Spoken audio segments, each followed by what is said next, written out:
how many illegal ones there are that can be confirmed, and what do we do about them?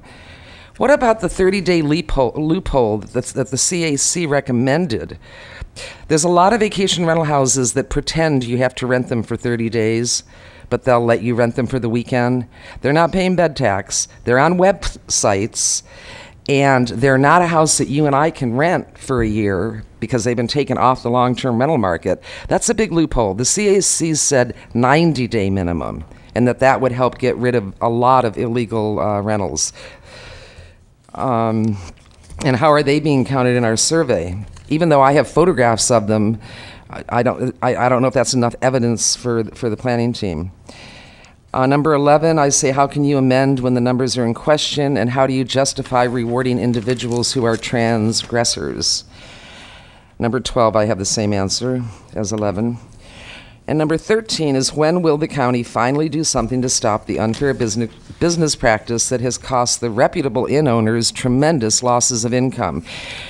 I've heard that the occupancy factor used to be like 85% in town when there were less rooms, and that now it's down to like 50 or 60. So it doesn't take a genius to figure that out.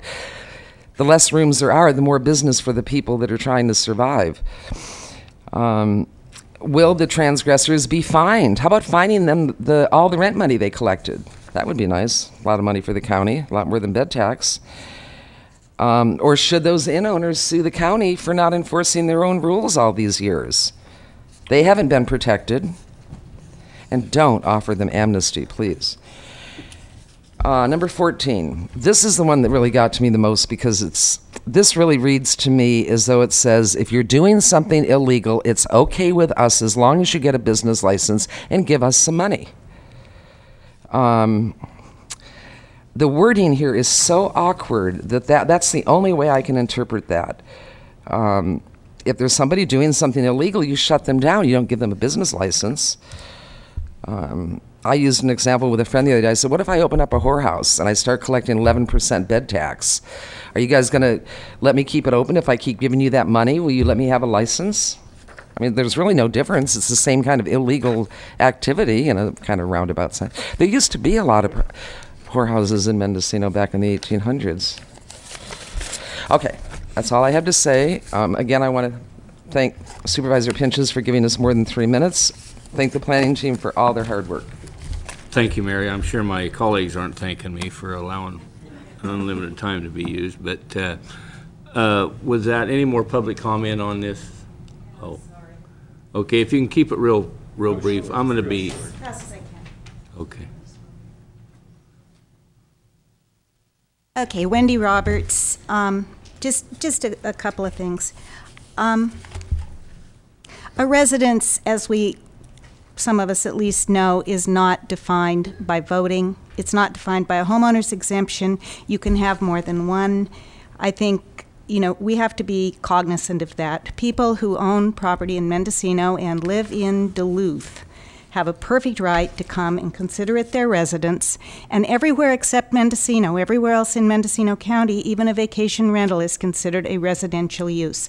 It is the only way families can be in town, basically. That's not the reason, but it's something to think about. The 30-day loophole. I don't have the code number with me, but Mary is almost certainly aware that in the Mendocino County zoning code, where it defines a visitor serving facility, they call it an accommodation, it is defined as a rental of less than 1 month. Doesn't say 30 days, less than 1 month. And then it goes on and defines the different kinds of visitor serving accommodation. This is county zoning code. We did not make it up to inconvenience anybody. It's just county zoning code until it gets changed. On the subject of it doesn't matter what kind of accommodation. I have a single unit rental. There are other single unit rentals in town. I have a very high occupancy rate. I really do. I have a lot of people who come back year after year. I know of one that has a very low occupancy rate. It has a toilet, a sink, and an outdoor shower. People don't come back to it. If we added, I'm not talking about building a wing or approving a new inn. I think that would really, we're saturated.